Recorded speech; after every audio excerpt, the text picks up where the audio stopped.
하나님 감사합니다.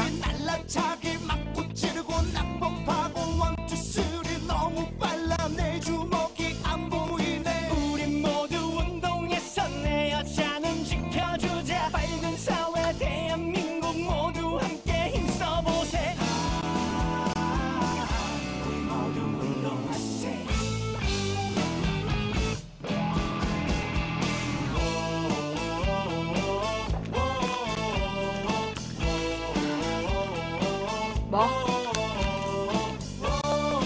아, 우리 딸이요?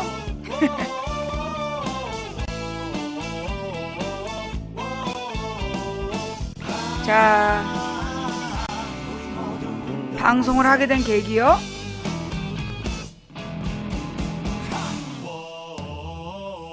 야, 아야찐님, 수님 감사합니다. 추천이 2000개 되면 방송하게 된 계기 설명할게요. 수님 감사하고요. 자, 아직까지도 추천이 1560밖에 안 돼요. 사무엘아님 감사합니다. 4시 반까지 과연 2000개 추천 가능할까요? 자, 오늘 이제 이 이야기 한번 같이 볼게요. 이게 무슨 얘기냐면, 예, 잠깐만. 요 얼리고, 또 이게 방송에 집중 안 하니까, 자, 추천 부탁드립니다.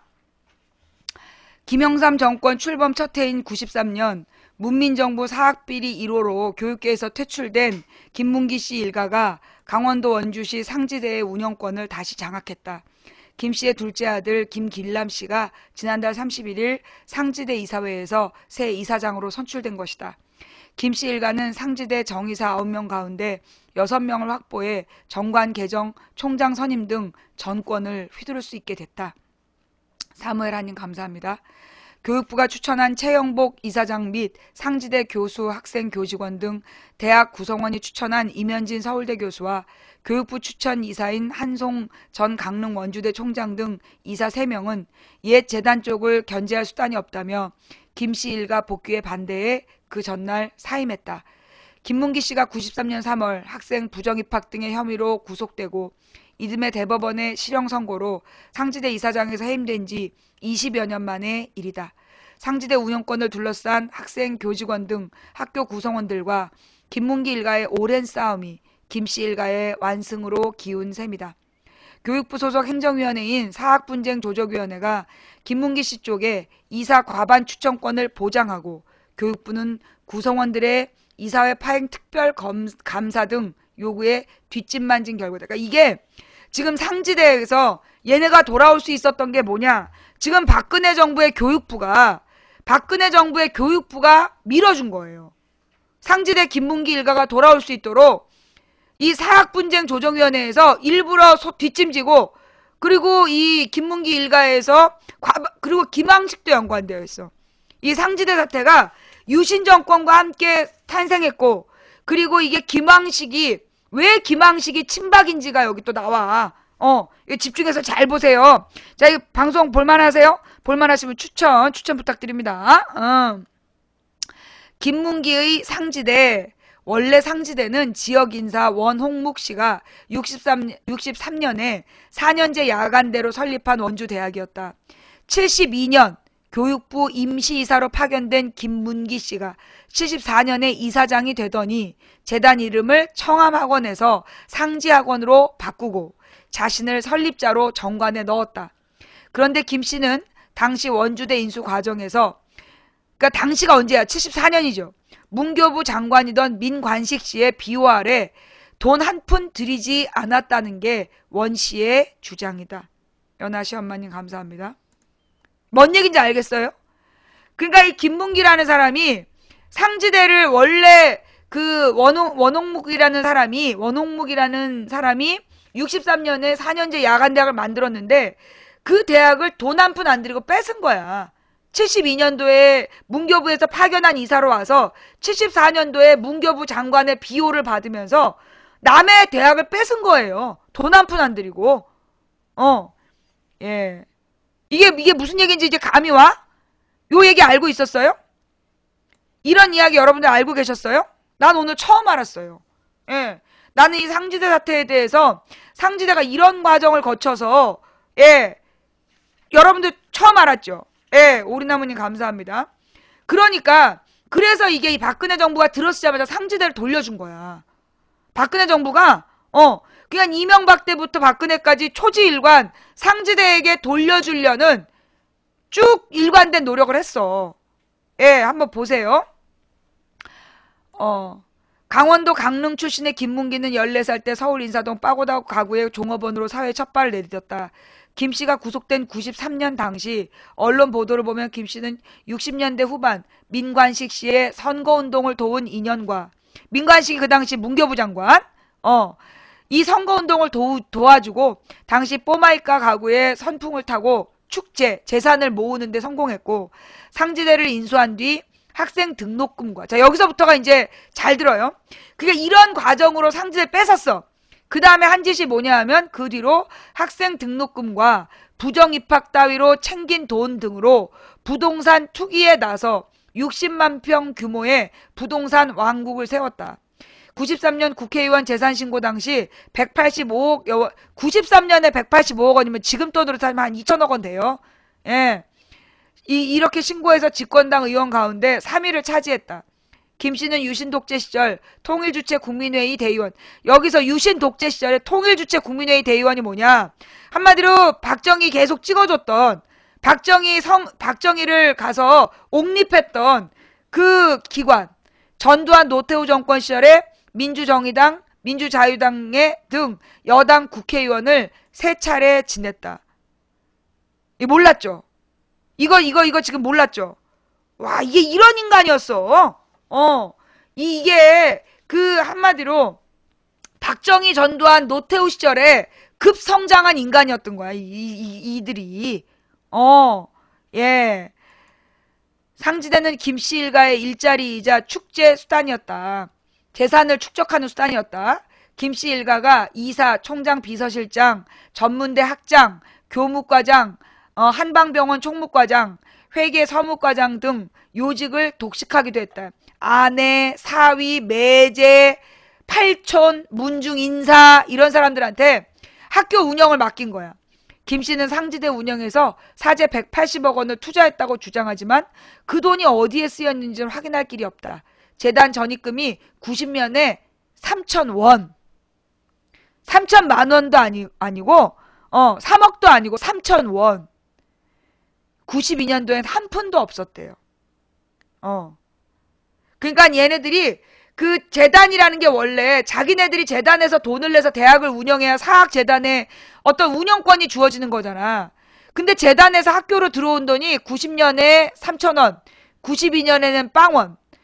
93년 언론 보도를 보면 상지대 도서관엔 정기 구독하는 정기 간행물이 한 권도 없었다. 심지어 도서관 비치용으로 청계천 등지에서 헌책을 무게로 달아 사들여오기도 했다는 교수들의 증언도 있다.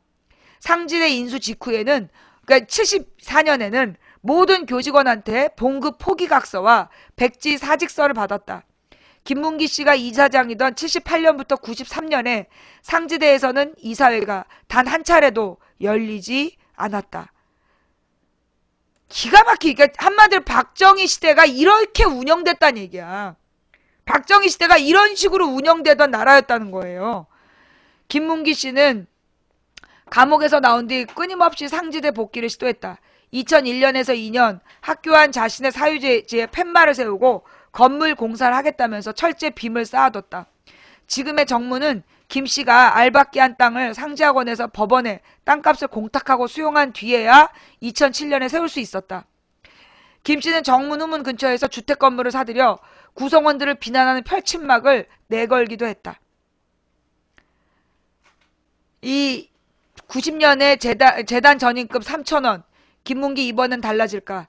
94년에 학생 부정입학 혐의로 김씨 이사장직에 해임되고 저축은행 경비 부당 지출, 불법 정치자금 비리 여전한데 김황식 전 총리가 대법관 시절의 판결로 김씨가 다시 학교 운영권을 장악하게 된 거래요. 어떻게 돌아올 수 있었냐면 김황식이 옛날에 대법관 시절에 거지 같은 판결을 해가지고 그 판결로 지금 다시 학교의 운영권을 찾게 된 거래. 학교 구성원들과 지역사회는 개탄하고 있다.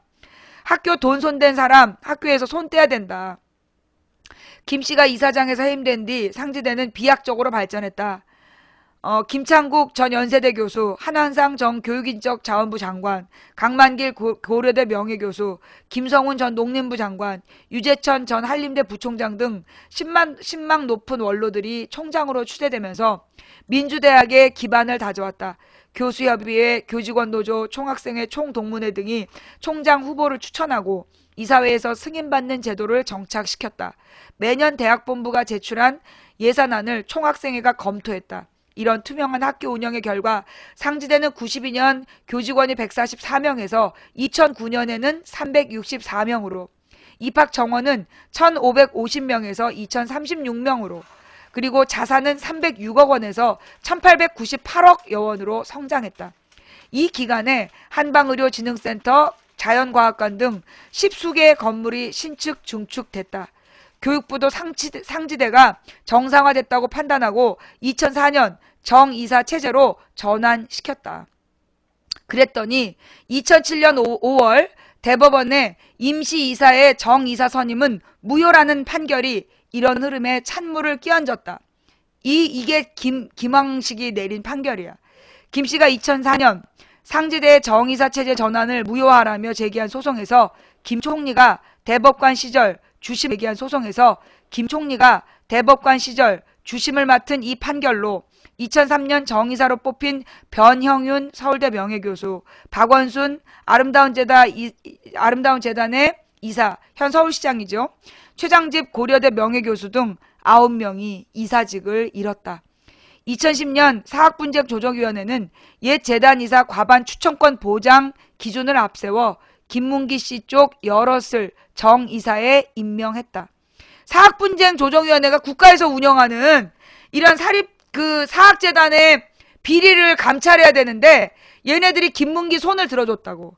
임시이사 1명을 선임해 옛 재단이사 4명과 구성원 교육부이사 4명 사이에서 타협을 종용했다. 김문기 씨가 상지대에서 물러난 지 17년 만의 일인데 이를 계기로 상지대는 분규 사학의 오명을 다시 뒤집었을 처지에 내몰렸다. 교수협의회, 총학생회, 직원노조 등 상지대 구성원들은 비상대책위원회로 집결해 옛 재단 복귀를 막으려 안간힘을 썼다. 김 전 총리는 2010년 총리 청문회에서 대법원 판결은 옛 재단의 복귀를 허용한 결정이 아니다라고 해명을 했지만 결과적으로 사분이와 김문기의 행위에 아무런 영향을 끼치지 못했다. 그러니까 이 총리가 막지 않았다는 얘기야. 김황식이 2010년에 상지대 재단의 복귀를 전혀 막지 않았다는 얘기예요. 청담동 너구리님 팬클럽까지 감사합니다. 김씨 쪽이 이사회에서 자리를 잡은 뒤 상지대 운영은 파행의 연속이다. 익명을 요구한 상지대 이사는 김문기 씨 쪽 이사들은 상지대 비상대책을 해체하는 요구부터 들고 나왔다고 말했다. 김씨 쪽은 자기네가 불참하면 이사회가 정족수 미달로, 왜냐면 이제 과반수를 차지하고 있으니까 무산되는 사정을 악용해 이사회를 줄곧 흔들었다. 2013년 이사회가 16차례 소집됐는데 김씨 쪽 이사들은 10차례 불참했고 걸핏하면 중도 퇴장했다. 이 와중에 유재천 총장의 후임 선임, 교수 충원, 예산안 심의 등 안건이 다 처리되지 못하거나 지연됐다. 한국사학진흥재단 180억 지원이 확정된 학교 공공기숙사 신축 계획마저 무산됐다. 그러니까 한국사학진흥재단에서 180억 원을 이 상지대 기숙사에다가 지원하기로 했는데 그것도 이 김문기 일당이 이사회를 계속 지연시키고 무산시켜가지고 그것도 못 받게 된 거야. 기숙사 수용률이 10.6%에 그쳐 외지 출신이 60에서 70%에 이른 학생들의 불만이 크다. 윤명식 상지대 총학생회장은 옛 재단 이사들이 과연 학교와 학생들을 위한 이사들인지 묻고 싶다고 말했다. 지난해 8월 상지대가 정부 재정 지원 제한이라는 제재를 받게 된 것도 이사회가 교수 충원 인원을 줄인 탓이 컸다. 그러니까 정부 재정 지원 제한에 걸렸어. 이유가 뭐냐? 김문기 일당이 교수 충원을 안 한 거야. 줄인 거지. 차기 총장 선출은 1년 넘게 안 하고 있고 예산안은 올해로 3년째 준 예산을 집행해야 되는 상황이다. 김문기 씨 일가의 비리는 현재 진행형이다. 2011년 3월 금융위원회는 김문기 씨가 은행장이고 큰아들 김성남이가 부행장이었던 강원 상호저축은행에 대한 감사를 벌여 경비 부당 지출 등 불법 사례를 적발했다며 3억 206만 원의 회수를 조처했다. 중앙선거관리위원회는 2011년 5월 김 씨와 성남 씨를 여야 국회의원 등 16명에게 불법 정치자금 6,900만 원을 건넨 혐의로 서울중앙지검에 고발했다. 그래도 김 씨 일가는 상지대 운영권을 다시 장악했다. 내가 선동하는 게 아니라 네가 감동한 거야. 그래도 김 씨 일가는 상지대 운영권을 다시 장악했다. 상지대 구성원들도 다시 긴 싸움을 채비하고 있다. 상지대 학생들은 지난주 학생회 출범식에서 김문기 씨의 대학 사유화 시도에 단호히 맞서겠다는 결의를 다졌다. 상지대 교수 265명 중 대다수가 가입한 교수협의회는 9일 총회를 열어 대응 방안을 논의할 예정이다.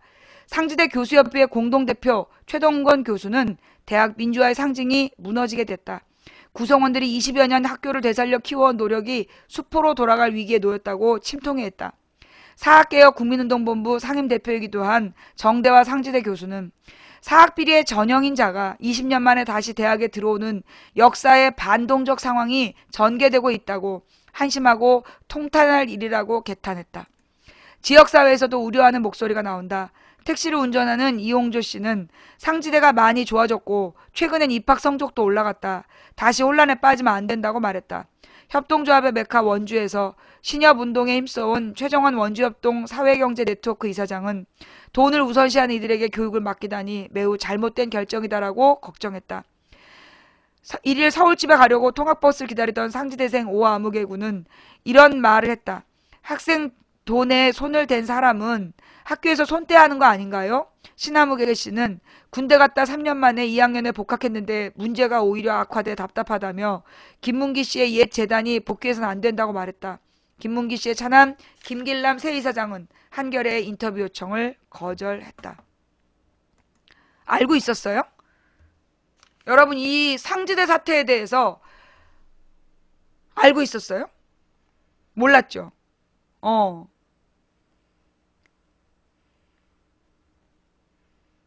난 이거 처음 알았어. 내가 93년에 상지대 사태 이러면서 그때 쌩 난리가 나고 총장이 막 구속이 됐어. 그러니까 내가 대학생 때 상지대 학생들이 막 무기한 단식 농성하고 막 그랬었어. 그래서 결국은 김영삼 정부 출범하자 상지대 총장을 구속시켰단 말이야. 그랬는데 그 사람이 어떻게 권력을 잡았고 어떻게 이 상지대를 손에 쥐게 됐는지 전혀 몰랐어요. 알고 보니까 이게 유신 정권 때 박정희의 비호를 받아서 상지대를 뺏은 사람이었던 거야. 왜 박근혜가 김황식을 그렇게 밀어주는지 몰랐는데 보니까 이거였네. 이게 한겨레 신문 단독으로 일면 톱으로 나왔어요. 상지대 사태가. 그래서 나도 읽기 시작했는데, 그러니까 이제 이게 박정희가 영남대학교 차지하는 거랑 똑같았던 거야. 그러니까 지 아버지가 영남대 뺏은 거랑 똑같이, 그러니까 그 당시 박정희의 그 수족들이 그런 식으로 대학들을 막 뺏었던 거야. 민간 대학들을. 와, 진짜. 아이고, 자신 있나 봐요? 예, 요거 고소대상. 예. 그러니까 이게 이 박근혜 정부가 되면서 정말 과거로 한 발, 이 유신 정권의 독재 체제로 한 발 다가가면서 이 상지대 사태, 이 상지대만이 아니라 지금 조선대, 그 다음에 몇 개 대학이요. 비슷한 상황이래요. 지금 이제 비리 재단들을 내쫓고 대학 민주화를 했던 대학들이 지금 다 원상 복귀되고 있대. 대구대, 조선대, 대학 4개 정도가 상지대처럼. 예. 그렇게 이제 돌아가는 거야, 돌아가는 거. 정말 박근혜 정부답죠. 그죠? 예. 자, 지금 시간 4시 24분인데요. 현재 추천 1630. 이거 30분까지 2000개 추천이 될 줄 알았더니 안 되네요. 네. 이거는 유튜브, 이거 뭐지? 잠깐만, 이게 무슨 정보인가요? 이거 틀어도 되는 내용이에요?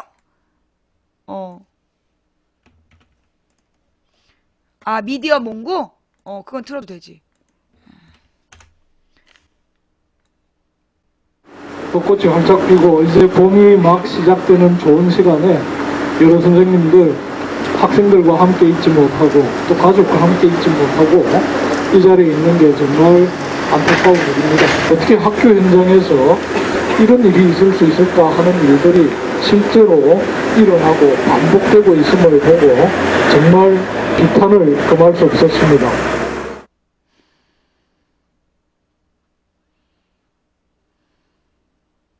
정식으로 확인되고 고발되고 누구나 알고 이 정도면 학교에 있을 것이 아니라 어디 법의 심판을 받는 감옥에 있든지 최소한 해임의 결정을 받아서 학교를 떠나야 될 사람이 여전히 학교에 남아 학교를 엉망으로 만들고 있습니다. 어떤 경험을 즉시 퇴출시켜라. 퇴출시켜라. 그 사람이 학생들이 교복 위에 체육복을 입는 것을 상당히 싫어합니다.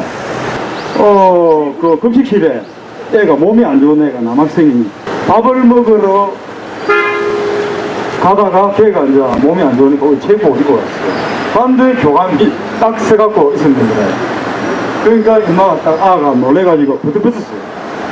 버뜩 벗었는데 딱 봤어요. 이리 와 내가 봉사한 줄 알아. 그래야 그 자리에서 기사대기를 다 20대 쳐발라봤어요.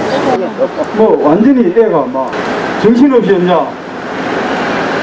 돌아가는 거예요. 이제는 이제 밥을 포기하고 돌아가는데 그거를 꼬불러가지고 이 새끼 내를 속이려고 하고 내가 보고 있는데 벗었다고 내를 속이려고 하고 어디서 이 새끼가 거기서 또 몇 대 정도 그 애가 막 얼굴 둥글 부을 정도로 맞았어요. 경위서를 적어가지고 저한테 가지고 왔습니다. 근데 제가 그거를 이제 보고 만약에 우리 아가 진짜 학교 가서 이렇게 당했다면 내 선생이지만 학교 올라가서 그런 새끼는 내 진짜 가만 안 놔둘 거다 하는 이런 생각이 들면서 눈물이 나더라고요. 저도 그걸 읽으면서 학교에 축구 골대가 없어졌을 때다. 근데 축구 골대가 없는데 체육교사들한테 아무 이런 상의도 없이 축구 골대를 없애가지고 제가 가서 물어봤죠. 이 축구 골대 왜 없앴습니까? 그 지 이야기로는 애들이 축구에 너무 빠지고 공부도 안 하고 성적이 오를 때까지 당분간 축구를 못하기 위해서 축구 골대 없앴고 그래갖고 제가 교육청에 신고를 했다 아닙니까? 교육청에 신고한다면 신고해라 하더라고요. 그래서 교육청 장학사가 와서 조사를 했어요. 조사를 하더만 저를 부르더만 장학사가 학교 운동장에는 반드시 축구 골대가 있으라는 법이 없다. 그래서 그렇게 이야기를 하더라고요. 직원을 채용하면서 받았던 대가로 2천만 원에 대해서 500만 원의 벌금형을 받았습니다. 그러면 당연히 이제 그만둬야 될 그런 상황이었는데 그만두면서 다시 인사를 공개 채용하지 않고 자신을 자기 학교 윤리교사로 불법 전직했습니다. 원래 사립교사나 어느 사람도 행정실 관계없이 만약에 어떤 그런 비리를 저질 때는 그에 대해서 징계를 하도록 되어 있는데 징계조차 없는 상황에서 불법 전직을 하고 그 불법 전직을 통해서 교육청에서 승인해서 지금은 교감까지 지금 하고 있는 그런 상황입니다. 그리고 학생을 무차별하게 폭행해서 그 당시에는 학생이 휴대폰을 소지하고 있는 걸 가지고 자기가 내놓지 않는다 해서 그 학생을 불러서 그 자리에서 엄청나게 그것도 교사로서 내지는 사람으로서 어떤 그런 폭행할 수 있는 수준을 넘어서 완전히 대박살을 내던 그렇게 폭행을 했습니다. 그리고 두 번째는 학생들끼리 지나가면서 자기들끼리 했던 그런 말을 자기를 욕을 한다라는 내용으로 오해해서 그 학생에게 또 2차적으로 엄청난 폭행을 하게 됐습니다. 물론 교육청에서는 해임에 준하는 조치, 예를 들면 사직이라 전보를 시키라 라고 했지만 재단에서는 코웃음을 치면서 감봉으로 처리해서 교육청에다가 통보를 했습니다. 저희들이 교육청을 항의해서 얘기를 했지만 사립에는 처벌 규정이 없기 때문에 어떻게 할 수 없다. 그리고 더 문제가 되었던 것은 학생과 교사에 대해서 성희롱과 성추행이 몇 년 동안 있어 왔습니다. 학생들이 옷을, 교복을 입고 있는 것을 보고 네가 나한테 보여주려고 그렇게 옷을 입었느냐. 그리고 애들이 배가 아파서 어떤 생리에 대해서 했을 때는 네가 잘못하면은 영원히 생리를 못할 수도 있다 라는 식으로 성희롱과 심지어는 어떤 학생에 대해서는 몸의 일부분을 만져가면서 성추행까지 이루어집니다. 그 학생은 부모 너무 충격을 받아서 결국 교육청에 가서 신고까지 했습니다. 역시 교육청에서는 사립학교는 교육청에서 할 수 있는 것이 아무것도 없다. 허가를 취소하든가 그래야지. 결국은 어떻게 할 수 없기 때문에 부모는 그 자기 아이를 다른 학교로 전학까지 보내게 되었습니다. 또 성적 조작 사건은 남학생 부의장 2학년이 교무실로 무단 침입으로 들어가서 교사의 책상을 열고 안에 있는 시험지를 수정해서 조작해서 답을 고쳐 쓰고 한 내용이 사실로 확인이 되었습니다. 그 학생에 대해서는 결국은 학교의 인사위원회와 선도위원회를 할 때 변호사까지 직접 데리고 와서 이 학생에 대한 규정을 선처를 요구했습니다. 교감이.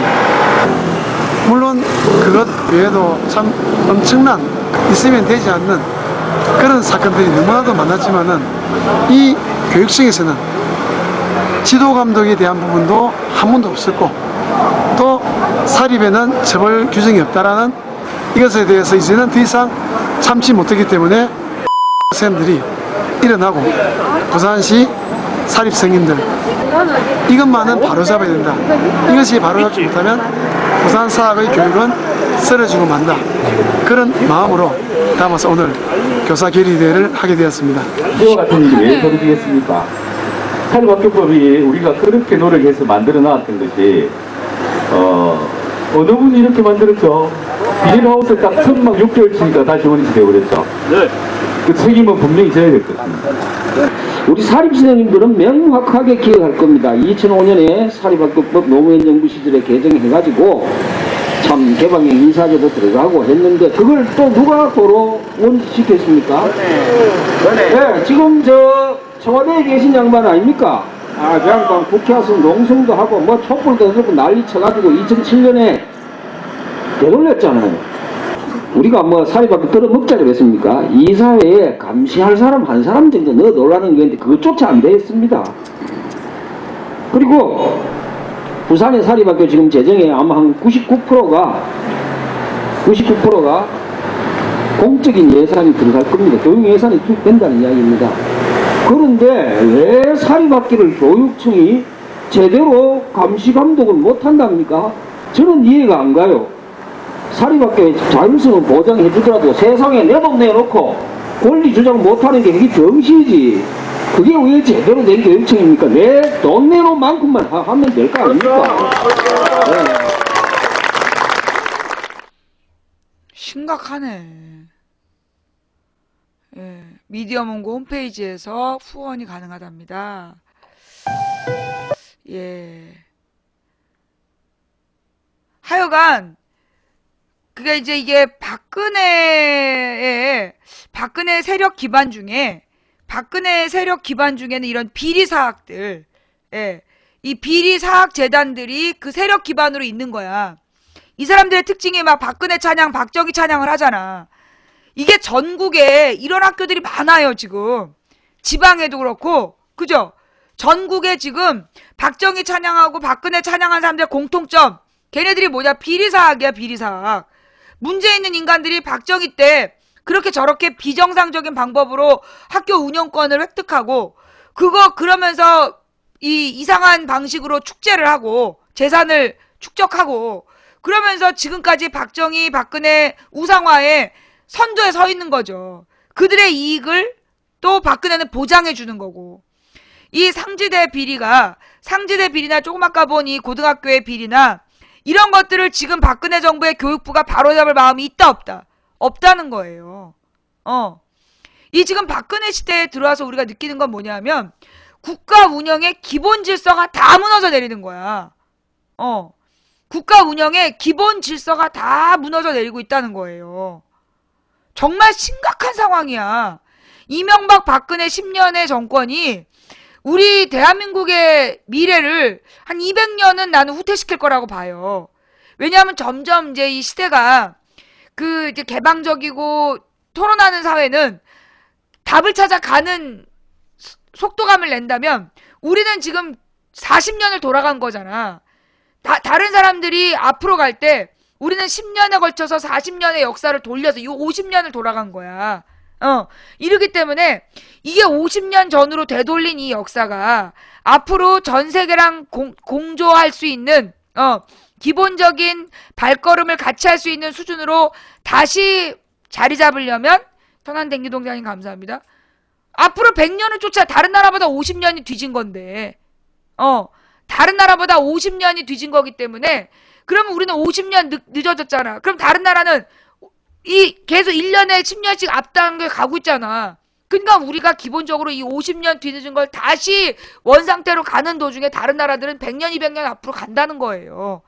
결국 우리나라 아이들은 이 이명박 박근혜 정부를 거쳐서 우리 아이들 세대에는 국제적인 그 경쟁력을 상실하게 된다는 거죠.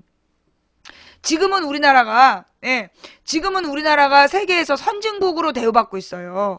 우리나라가 세계에서 선진국 대우를 받고 있는데 아마 우리의 후손들은 지금 우리 애도 지금 여기서 공부하고 있지만 지금부터 30년 뒤에 우리 아이들은 우리가 지금 무슨 미얀마 사람들이나 아니면 동남아시아 사람들 보면 바라보는 그 눈빛으로 우리 아이들을 대할 거야.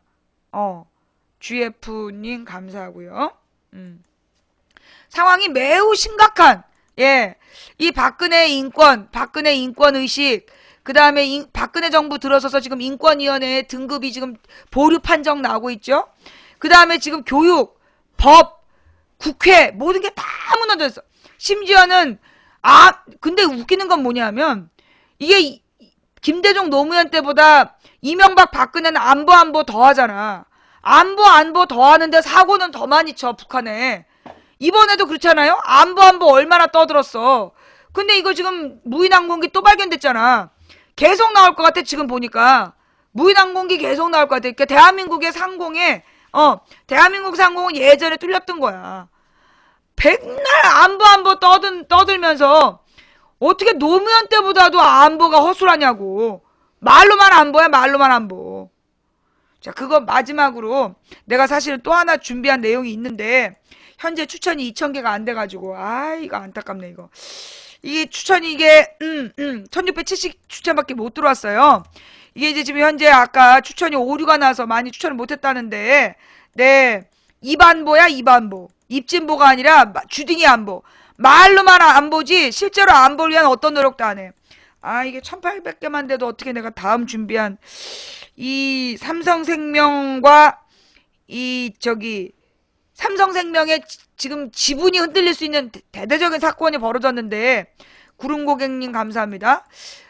이게 1800개 추천이 안 돼가지고 이게 막 노래 하나 부를 동안 어떻게 좀 한번 해볼래요?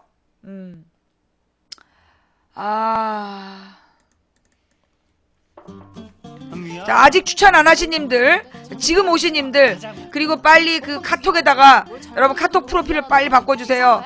빨리 망치부인방에 가서 추천해라. 나 꼭 들어야 될 얘기가 있다. 카톡 프로필을 여러분 빨리 바꿔주세요. 망치부인방에 추천해라. 네. 국민TV 무기맘님 감사합니다.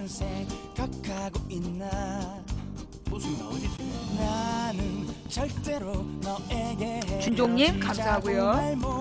활동 보조자님 감사합니다. 심각하죠? 네. 왜 한겨레나 야권에서는 종편 방송 안 만들어요? 종편 방송 만들려면 3천억 원 있어야 돼요. 한겨레가 무슨 돈이 있어서 그걸 만들어. 활동보조자님, 라이스맨 파파님, 오리나무님 감사합니다. 조선하고 동아는 재벌들한테 협박했잖아. 돈 내놓으라고. 근데 한겨레는 양심 있으니까 그렇게 안 한 거지. 활동보조자님, 라이스맨 파파님, 오리나무님 감사합니다. 우리 자동차 보험은 어디 거더라? 저 이름 없는 거 들었어요. 아침에 빛나라님 감사합니다. 예. 우리는 좀 이름 없는 거들. 현대해상인가? 아, 현대해상도 이름 있지? 아침에 빛나라님 감사합니다. 예. 자, 추천. 안타깝게도 지금 51분이 추천 안 하고 계셔서, 예. 아, 이거 삼성 이야기로 마무리하고 싶었는데, 예. 영원 설렘님 감사합니다. 추천이 지금 다른 날보다 추천 오류가 생겨가지고 왜 하필 망치부인 방송할 때만 모든 오류가 생기는지 참 궁금해요. 네, 자 추천이 지금 안 돼서 네.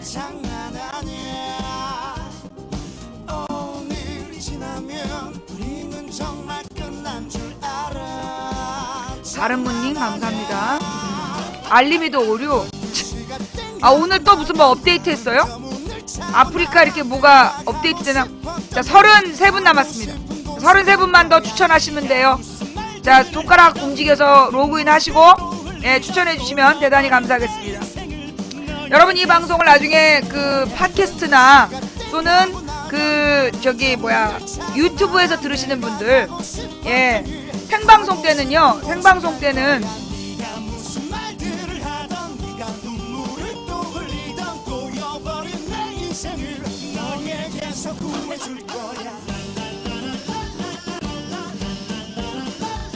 PC로 추천이 또 안 돼요. 아까는 모바일이 안 되더니 모바일하고 저기 PC가 돌아가면서 추천이 안 되는구나.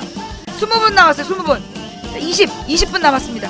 자, 20분만 더 추천하시면 되는데 8초 남았어요. 7 6 5 4 3 2 1 아이 정아빠님 감사합니다. 10분이 추천을 안 하셔가지고 1800 추천도 안 됐네. 오늘은 근데 뭐 이게 오류가 있다니까 5분만 더 하시면 되는데 예, 저 1800까지 5분 남았어요. 5분만 더? 4분 남았어요. 4분. 자 4분 과연 채울 수 있을까요? 빨리빨리.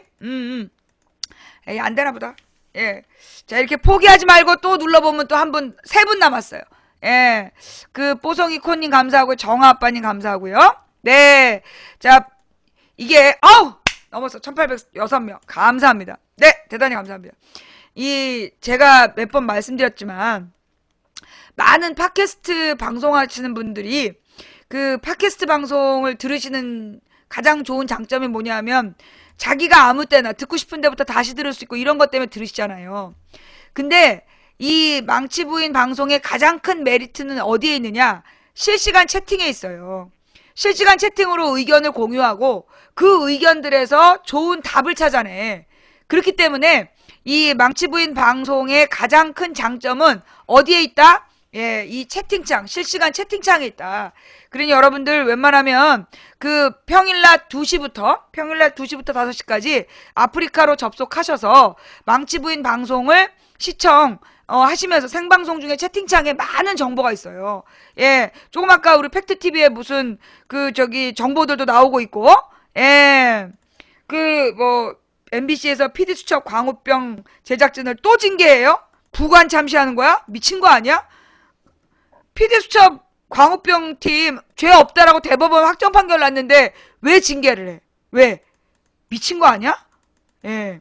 자, 무슨 얘기냐면요. 이게 삼성생명 이야기. 이게 우리나라의 삼성생명이 우리나라 1대 보험사예요. 그러니까 제일 큰 보험사가 삼성, 두 번째가 한화, 세 번째가 교보야. 우리나라의 보험회사 중에. 그리고 중간에 알리안츠 보험회사가 이게 우리가 1, 2, 3대 보험회사고, 외국계 보험회사에서는 이제 알리안츠가 그나마 이제 꽤 큰데, 그 중에, 이 보험회사라는 게 뭐냐면, 그 보험 가입자들한테 돈을 걷어요. 돈을 걷어가지고 돈을 받아서 그 돈으로 자산 운영이라는 거래. 그래서 가장 믿을 만한 투자처에다 투자해서 그 돈을 불려서 그 이익금을 가지고 그 어떤 보험금을 지급해야 될 상황이 발생하면 그 지급을 하는 거야. 그게 보험의 기본 원리예요. 생각해봐님 감사합니다.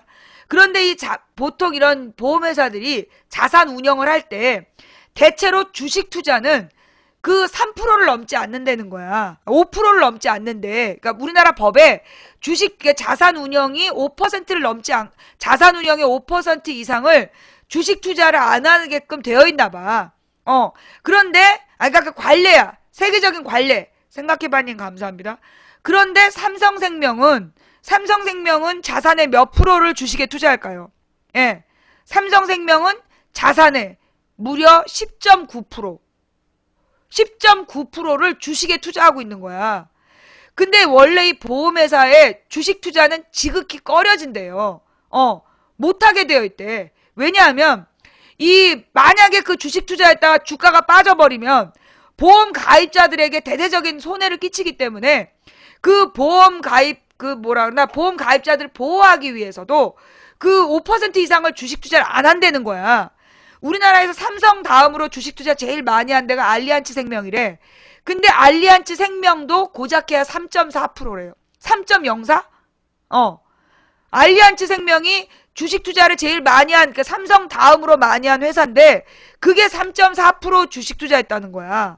하나나 교보는 고작해야 0.3, 1.3 정도 주식에 투자한다는 거예요. 자, 여기서 또 문제는 뭐냐? 삼성생명의 주식에 몇 %가 삼성전자로 갔냐? 76%. 76.7%인가? 삼성생명의 그 자산 중에 그게 그래서 190조야. 19조인가? 190조인가? 19조? 19조다. 19조가 19조가 삼성전자에 투입되어 있다는 거야. 그러니까 삼성전자의 76%를, 그러니까 그 삼성생명 중에 10%가 10점 몇 %가 주식 투자.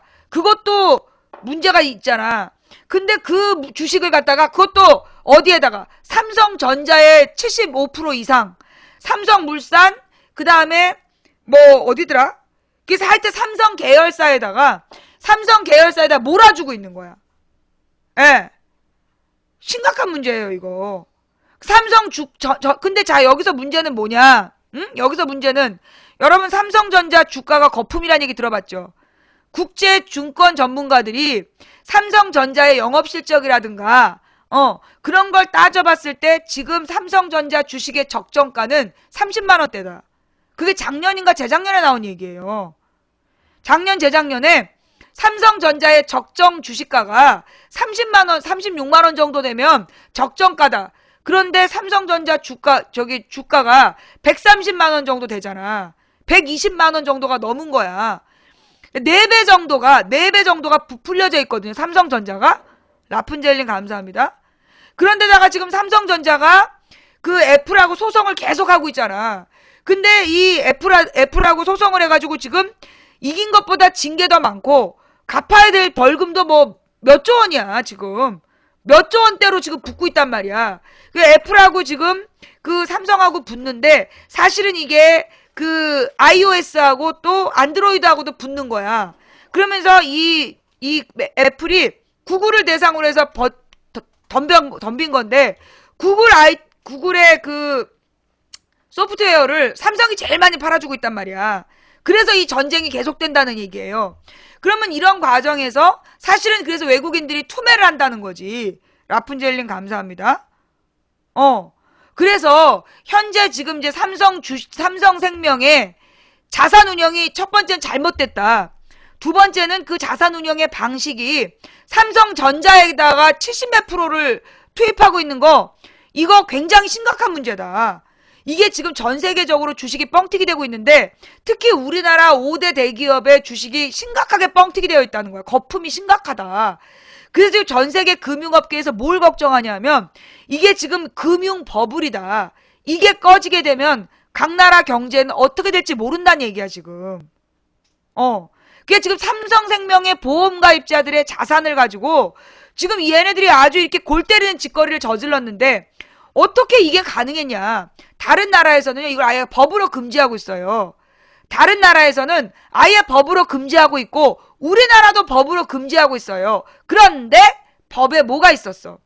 법에 허점이 있었던 거야. 뭐냐 하면 이게 이제 그 금융회사가 주식을 투자할 때는 자기 계열사의 투자를 3% 이상 못하게 해놨대. 금융회사에서 그 자산 운용을 하는 과정에서 주식 투자를 할 때 자기 계열사에 대해서는 3% 이상 못하게 돼 있다는 거야. 그런데 삼성은 어떻게, 그러면 삼성은 어떻게 10%를 투자했어요? 여기에 허점이 뭐냐 하면, 허점이 뭐냐? 취득가액이라는, 그러니까 왜 그 용지에 적혀 있는 가격 5,000원이잖아. 용지에 적혀 있는 게 5,000원이잖아요. 그걸 기준으로 해서 3% 이상은 3% 이내야. 그러면 지금 현재 이 삼성생명에서 주식 출자한 게 취득가액이라는, 한마디로 맨 처음에 주식을 샀을 때의 기준으로 보면 지금 1점 몇 프로밖에 안 된다는 거야.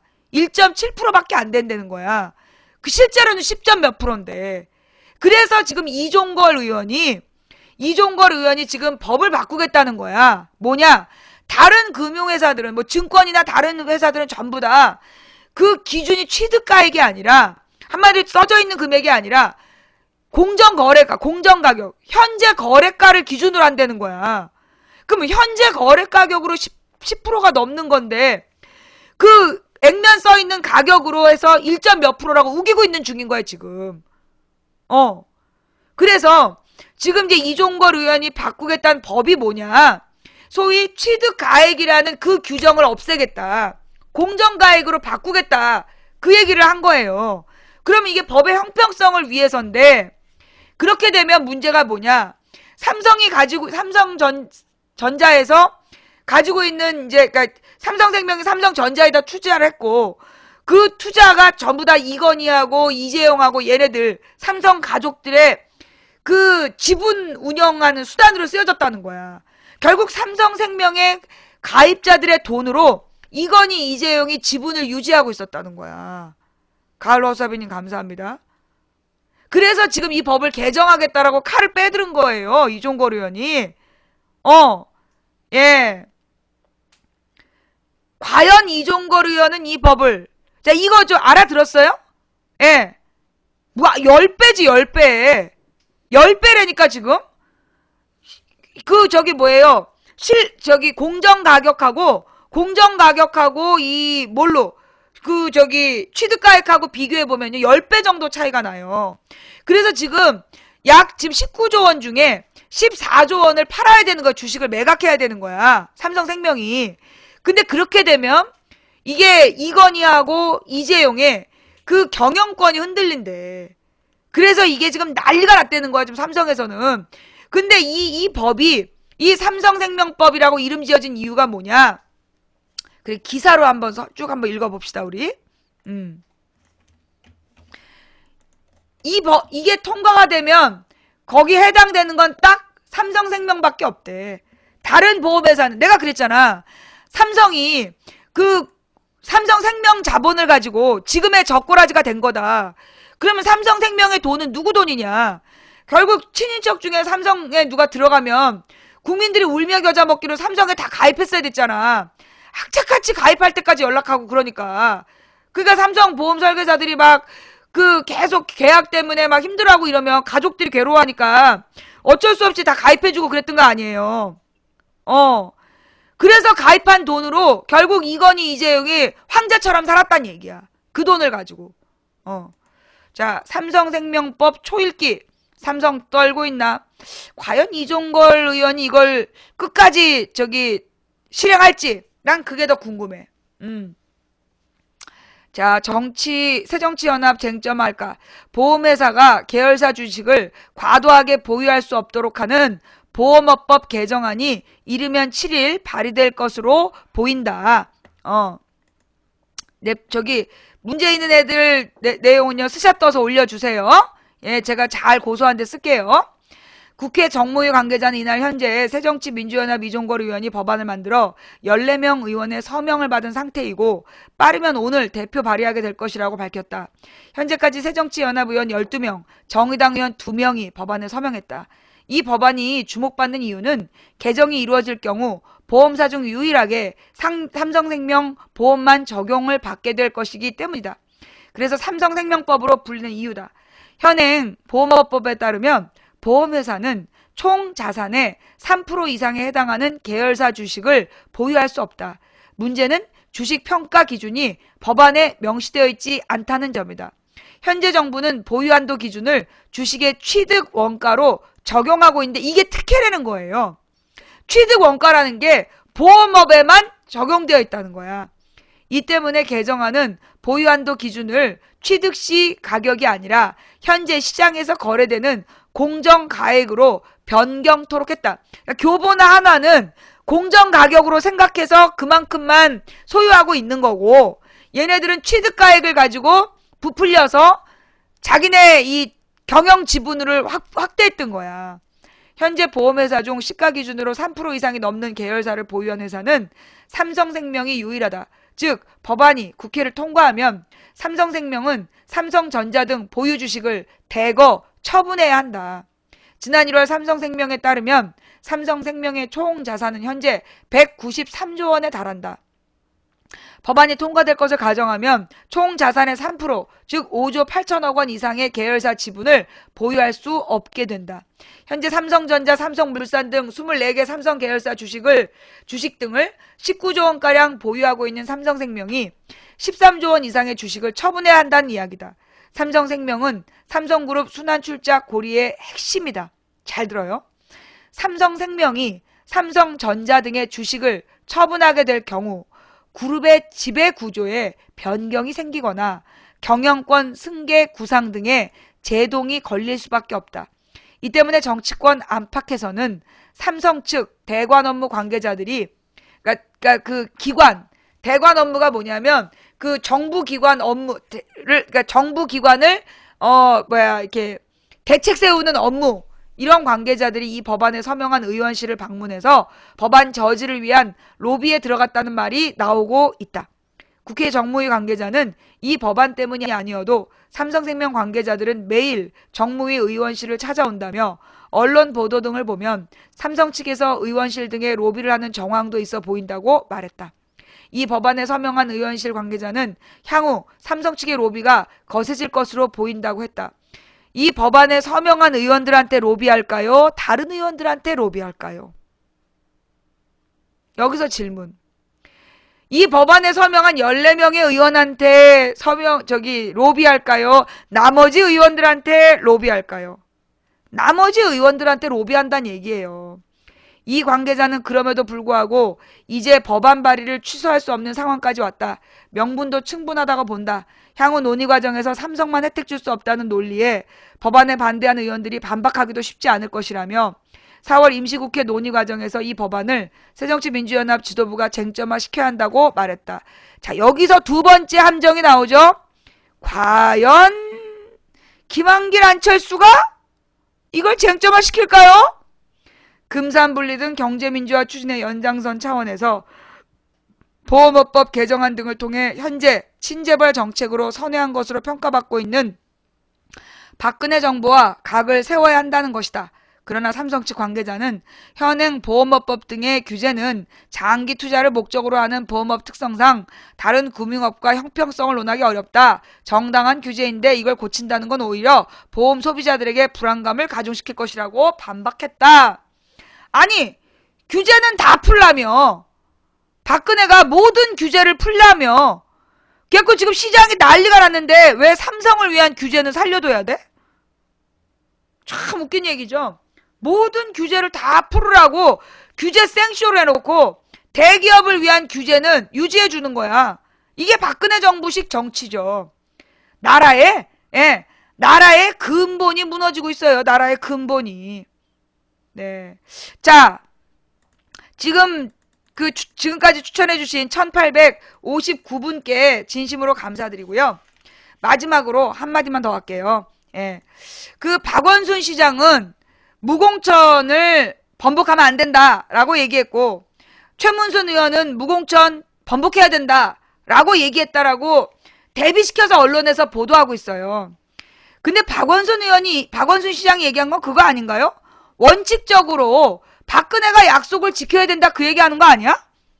그러니까 박원순 시장의 주장은 원칙적으로 새누리당과 박근혜가 그 공천에 그러니까 공약을 지켜야 된다라는 얘기를 하는 거고, 그죠? 예.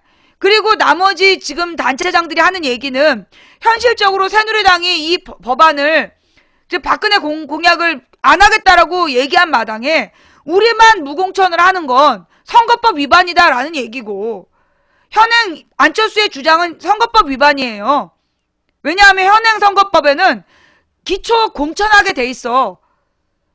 김한길이가 정말로 기초 무공천을 시행하고 싶었다면 선거법을 개정하는 노력을 했어야 돼. 근데 그렇게 안 하고 안철수랑 밀실에 들어가서 짝짝꿍 한 거 아니야. 그래놓고 무슨 밀실 정치를 막는 안철수 팔을 만들겠다고 또 저 주책들. 하여간 밀실에서 짝짝꿍하고 나와가지고 그 법안을 새누리당의 법안 강요 안 하고 박근혜더러 밥 먹자, 박근혜더러 만나자. 그럼 뭐 하냐고요. 그거는 선거법이야, 선거법. 그러니까 이거는 안철수가 기본적으로 정치의 지읒자도 모른다는 거야. 정치의 지읒자도 몰라서, 예. 지금 선거법상 기초의원을 공천하게 돼 있어. 지금 그 헌법에서도, 헌재에서도 그 정당 표방을, 그러니까 정당 공천을 갖다 그때 못하게 한 법이 잘못이다. 기초의회에서 정당 공천을 못하게 한 게 그게 잘못이다라고 얘기한 거야. 정당 표시 못하게 한 게. 그래서 그래서 그 뒤에 선거법상 2006년부터 정당 공천을 하게 되어 있어. 기초 공천. 그런데 지금 안철수가 안 하겠다는 거야. 자기의 명분이라고. 이게 뭐야? 결국은 안철수가 그 기본적 법의 비읍자도 모르고 정치의 지읒자도 모른다는 거야. 어쩌려고 그런지 모르겠어요. 예, 지금 쟤네들은요, 네가 뭔데? 내가 제일 높은 사람이야. 대한민국 헌법상 제일 높은 사람. 누군지 모르지? 그게 국민이야. 대한민국 헌법에서 대한민국의 모든 권력은 국민으로부터 나온다. 그래서 국민이 제일 높은 사람이야. 비니월드님 감사하고요. 자, 오늘 방송 여기까지 할게요. 내가 또 냅다 LG U+에 쳐들어가가지고 저녁 몇 시간 걸린다 그랬으니까 내가 지금이라도 해달라고 이제 행패를 부르려면 지금 가야 돼. 자, 현재까지 오늘 방송 어땠어요? 볼만 하셨나요? 3413-766님 감사하고요. 추천해주신 1890분께 진심으로 감사드리고요. 자, 오늘 망치 부인이 방송 못할까봐 사람들 걱정 많이 하더라. 예. 네. 예, 오늘 우리 잉여팀 와서 방송 시청해주셔서 감사하고요. 천안den기동자님도 감사하고요. 네. 안철수의 정치를 정청래 의원이 그건 새 정치가 아니라 내 정치다. 즉 안철수 개인의 영달을 위해서 3,000명의 기초의원 후보들을 사지로 내몰고 있다. 네, 정청래 의원 별로 안 좋아하는데 맞는 말 한 것 같아요. 네.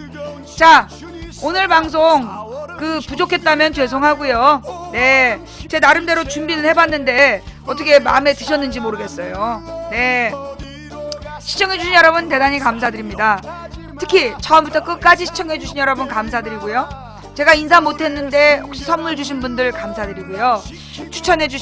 마지막까지 추천해주신 1902분께 진심으로 감사드리고요. 아리솔님도 감사드립니다. 예, 다음 방송은 내일 낮 2시에 생방송이 있고요. 내일 낮 2시에 생방송, 수요일 낮 2시에는 구성애 선생님이 오시기 때문에 수요일 낮 1시부터 방송하고요. 예, 자, 지금부터 재방송 이어드릴게요. 시청해주신 모든 분들 감사드립니다. 자, 방송 마음에 드셨다면 추천, 재미없었다면 안 오셔도 됩니다. 네. 망치부인 방송의 힘은 언제나 실시간으로 함께 해주시는 시청자들의 힘이다. 예. 사실은요, 이게 망치부인 방송을 여러분이 생방송으로 많이 지켜봐 주셔야 이 방송에 힘이 나오는 거예요. 여러분들이 뭐 편하실 대로 에이 뭐 저기 편할 때 팟캐스트 듣지, 사탕1214님 감사합니다. 편할 때 유튜브 보지, 그러면서 여러분들이 생방송 사수를 안 해주시면요, 이 방송의 힘이 사라집니다. 여러분 알아서 하세요. 예. 이 방송을 지키고 강화시키는 거는 여러분들의 생방송 시청 투쟁이에요. 생방송을 꼭 저기 사수해 주시기 바랍니다. 자, 지금까지 망치부인이었어요. 감사합니다. 내일 낮 2시에 만날게요. 감사합니다.